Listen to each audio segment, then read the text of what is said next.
अस्सलामुअलैकुम dear student. मैंने आपको पिछले लेक्चर में एक्सरसाइज नंबर 1.3 के क्वेश्चन नंबर 4 तक करवाया, क्वेश्चन नंबर 3 छुड़वा दिया था।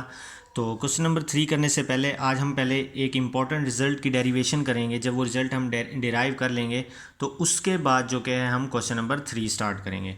तो सबसे पहले जो कि है वो मैं बता दूँगा कि वो रिज़ल्ट क्या है। वो रिज़ल्ट है limit theta approaches to zero sine theta over theta is equal to 1। इसका मतलब ये है कि साइन के एंगल में जो भी होगा अगर तो उसी से हम डिवाइड कर दें तो हमारे पास 1 आएगा। क्योंकि देखें थीटा अप्रोचेस टू जब हम जीरो करवाते हैं तो साइन जीरो जीरो, नीचे भी जीरो, तो जीरो बाय जीरो फॉर्म बन जाएगी। हमने जीरो बाय जीरो फॉर्म बनने से बचाना है। तो इसको ज़रा मैं आपको प्रूफ करवाता हूँ। तो इसको जो कि हम ये ज़रा लेंथी है, ज़रा आपने गौर से कॉन्सेप्चुअली समझना है। तो सबसे पहले कि हम एक सर्कल को कंसीडर करते हैं। हम लिखते हैं कंसीडर आ सर्कल। ठीक है, एक मैं सर्कल कंसीडर करता हूँ। ये सर्कल है, ये इसका सेंटर है जिसका नाम है ओ। तो यहाँ पे हम लिख देते हैं, जो जो हम डायग्राम में बनाते जाएंगे वो हम लिखते जाएंगे, सेंटर्ड एट ओ। ठीक है, उसके बाद हमने क्या करना है, हमने करना ये है कि कोई से दो पॉइंट्स ले लेते हैं।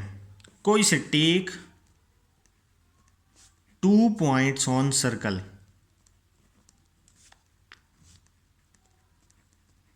अब वो 2 पॉइंट्स कहीं भी ले लें, वो मैं ले लेता हूँ यहाँ पे। इस पॉइंट को नाम दे देता हूँ मैं बी का। एक पॉइंट मैं ले लेता हूँ यहाँ पे, इस पॉइंट को नाम दे देते हैं हम ए का। ठीक है, अब हमने क्या किया है, दो सर पॉइंट्स ले लिए, वो हमने लिख दिया। अब हमें ये यहाँ पे ना हमारा समझ लें एक्स एक्सिस है।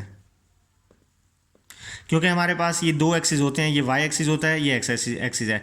तो समझ लें ये जो एक्स एक्सिस है यहाँ पे हमने यूँ सर्कल ड्रॉ किया हुआ है ये, तो यहाँ पे कहीं आगे वाई एक्सिस होगा।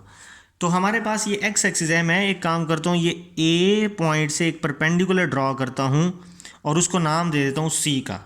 मैंने क्या किया, परपेंडिकुलर ड्रॉ किया पॉइंट ए से लेकर सी तक। मैं लिखता हूँ ड्रॉ परपेंडिकुलर।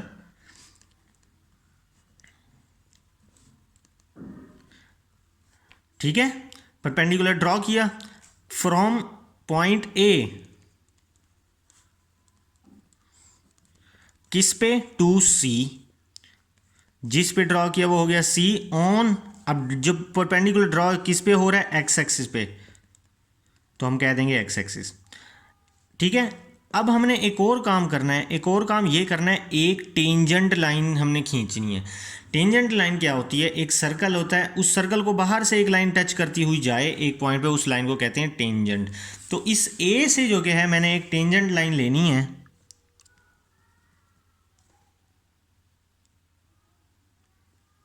ये है वो टेंजेंट लाइन जो सर्कल के बाहर से गुजर रही है, ए को टच करती हुई, और एक्स एक्सिस पे आ रही है। जो एक्स एक्सिस पे पॉइंट बन रहा है वो बना देते हैं हम डी।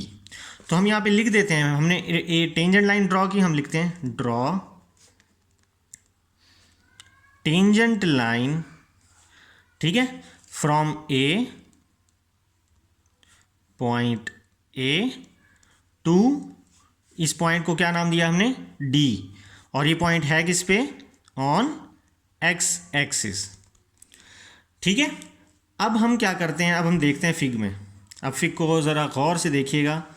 हमारे पास ये जो लाइन है ए डी, अब सबसे पहले हमें एक काम करते हैं, देखने से पहले हम ज्वाइन कर देते हैं ए को ओ से और ए को बी से। यहाँ पे लिख दें join A two O and A two B. उसके बाद हम देखते हैं फिग की तरफ। अब जब हम फिगर की तरफ देखेंगे तो फिगर हमें ये कहती है कि ए से लेकर जो डी पॉइंट है वो ए डी जो है वो इस ए बी से बड़ा है। देखें इसकी लेंथ से बड़ी है, ग्रेटर देन ए बी।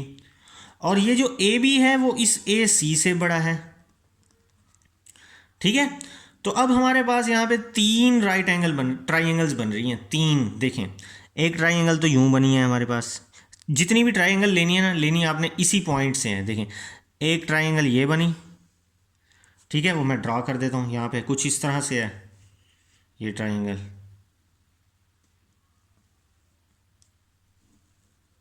ठीक है, ये ट्राइंगल कुछ इस एक ट्राइंगल हमारे पास ये बन रही है। अच्छा, इस ट्राइंगल का नाम है ओ ए डी, तो ओ ए डी। दूसरी ट्राइंगल बन रही है हमारे पास ओ ए बी, इस तरह से कुछ ऊपर से देख के आप इस इनकी जो डायग्राम्स है बस उसको बड़ा करके बनाना है हमने। जो तीसरी ट्राइंगल बन रही है वो, अच्छा ये दूसरी बात, ये जो ट्राइंगल बनी है ना, ये वाली जो साइड है ये इसकी एक सर्कल की आर्क पे बन रहा है, तो यहां पे आपको आर्क ड्रॉ करनी है एक, इस तरह से। ये हमारी हो गई एक आर्क। अब क्या करना है, हमारे पास एक ये ट्राइंगल बन रही है ओ ए सी।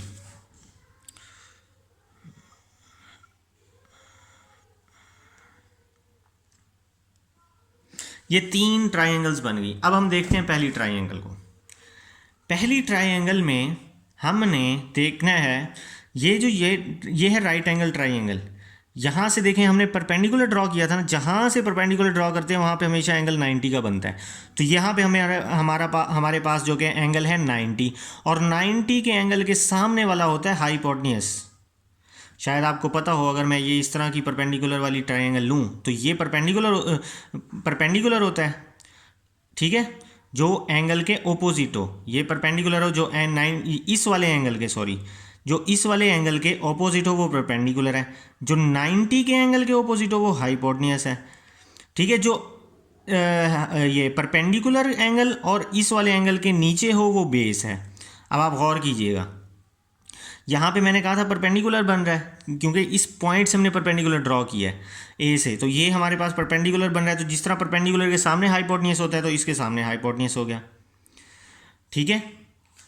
फिर दूसरी बात, ये जिस तरह से ये वाला एंगल है उसी तरह से हमारे पास ये वाला एंगल होता है सेंटर में, ये ओ कहते हैं, ये सेंटर है। तो हमारे पास इस ट्राइंगल का जो सेंटर वाला पॉइंट है वो ओ ये है, तो ये एंगल बन रहा है हमारे पास, ये वाला एंगल ये है, समझ लें। तो इसके सामने वाला होता है परपेंडिकुलर, तो इसके सामने वाला जो आएगा वो होगा परपेंडिकुलर, ठीक है। अब हमारे पास जो बचा वो बेस, ठीक है। अब हमने क्या देखना है, सबसे पहले तो हमारे पास ये है A D greater than A B greater than C, A C. हमने जब देखा ये वाली लाइन इस लाइन से बड़ी है, ये वाली लाइन इस लाइन से बड़ी है, ठीक है। हमारे पास ये ओ ए सी लाइन रह गई, सॉरी ओ ए लाइन रह गई, तो हम इस ओ से इसको डिवाइड कर देते हैं, यहाँ पे भी ओ ए को डिवाइड कर देते हैं, यहाँ पे भी ओ ए को डिवाइड कर देते हैं, यहाँ पे भी आपने लिखना है डिवाइडिंग बोथ साइड्स बाय ओ ए। अब उसके बाद हमने क्या करना है, हमने इस वाली ट्राइंगल पे ये वाला रिजल्ट अप्लाई करना है कि ये हमें क्या कह रहा है, A D bye O A, ठीक है। तो इसको बेशक आप नाम दे दें ए ओ ए डी, आपने लिखना है यहाँ पर in triangle O A D. Triangle O A D हमें क्या कहती है, थोड़ी सी मेरे पास जगह का प्रॉब्लम है इसी वजह से जो कि मैं थोड़ा फंसा के लिख रहा हूँ। ट्राइंगल हमें कह रही है ओ ए डी, हमें क्या कह रही है, हमें कह रही है A D over A. O A D क्या था, परपेंडिकुलर, ओ ए क्या था, ओ ए बेस। तो परपेंडिकुलर ओवर बेस किसके इक्वल होता है, 9.3 9.2। ये है फर्स्ट ईयर की, आपको शायद याद हो कि ये आइडेंटिटीज़ होती हैं ट्रिग्नोमेट्रिक आइडेंटिटीज़, जिसमें परपेंडिकुलर ओवर बेस होता है tan के इक्वल। तो मतलब ए डी ओवर ओ ए तो आ गया tan के इक्वल। अब हमने ये देखना है, ये देखें मैंने कहा था ये आर्क है, तो ये आर्क की यहाँ से लेकर यहाँ तक जो कि है वो लेंथ है, एल हम इसको कहेंगे, ठीक है। ये है पॉइंट ओ, मतलब सेंटर का पॉइंट, ये सेंटर का पॉइंट है। इस पॉइंट से लेकर इस पॉइंट तक रेडियस है, इस पॉइंट से लेकर इस पॉइंट तक भी रेडियस है। तो मतलब ए से ओ भी रेडियस है, बी से ओ भी रेडियस है, ए से ओ भी रेडियस है, बी से ओ, और रेडियस हमेशा सारे इक्वल होते हैं।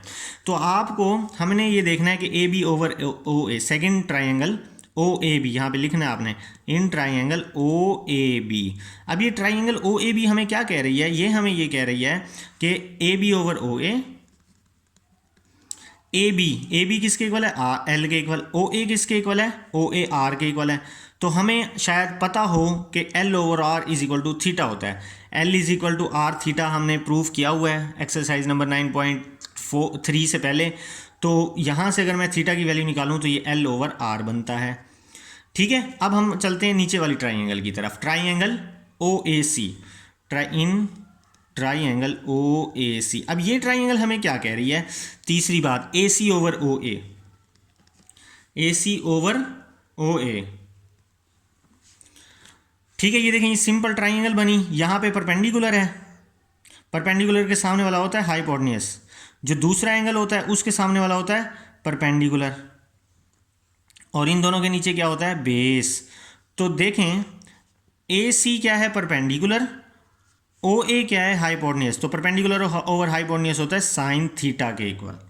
तो ए सी ओवर ओ ए की वैल्यू क्या आ गई, साइन थीटा। अब ये है जो रिजल्ट था, इसको मैं दोबारा आगे लिखता हूँ, ए डी ओवर ओ ए, यहाँ पे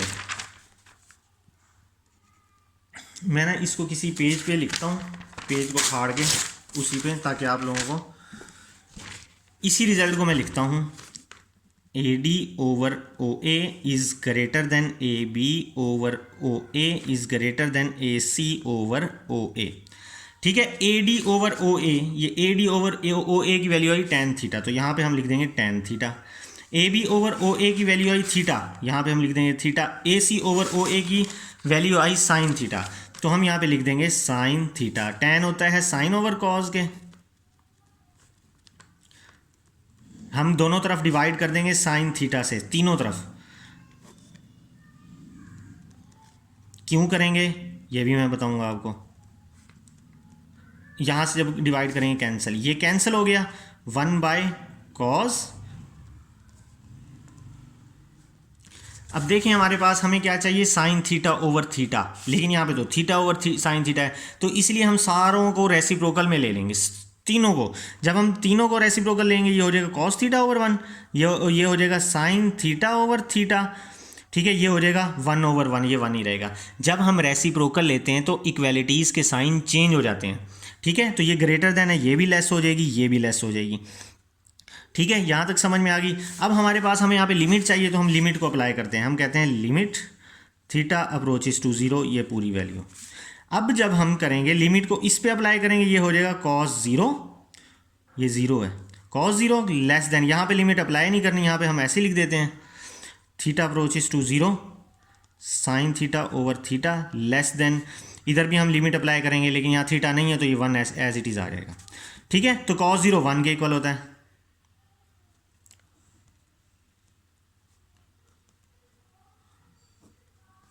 अब देखें ये कंडीशन हमें क्या कह रही है, ज़रा गौर से सुनिएगा। यहाँ पे कह रहा है 1 is less then sine theta, 1 जो कि है साइन थीटा से छोटा है, और यहाँ से अगर हम यूँ आए तो ये वो कह रहा है 1 is greater than sine theta, ये sine theta is less than 1 है ना, तो इसका मतलब यही है कि 1 जो कि है बड़ा है। 1 एक तरफ से हमें कह रही है ये कंडीशन कि 1 जो कि है साइन थीटा से छोटा है, और एक तरफ से कह रही है 1 जो कि साइन थीटा से बड़ा है।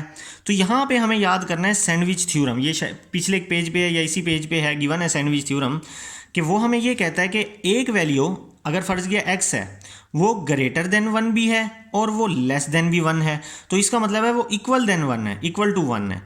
क्या मतलब, एक वैल्यू जो 1 से ग्रेटर भी है 1 से लेस भी है, तो इसका मतलब है वो 1 के इक्वल है। तो यहाँ पे हम यही रिजल्ट यूज़ करेंगे कि साइन थीटा 1 से ग्रेटर भी है और 1 से लेस भी है, तो sine theta over theta is equal to 1। तो ये हमारा जो थ्योरम था वो प्रूव हो गया। ये मोस्ट इंपॉर्टेंट थ्योरम है, मोस्ट इंपॉर्टेंट रिजल्ट है, ये अक्सर पास पेपर्स में आया हुआ है, आप लोगों ने ये बहुत अच्छे तरीके से तैयार करना है। अब इस थ्योरम की बेस पे जो कि हैं हम नेक्स्ट क्वेश्चन नंबर 3 करेंगे। अपना ख्याल रखिएगा, अल्लाह हाफिज़, दुआ में याद रखिएगा।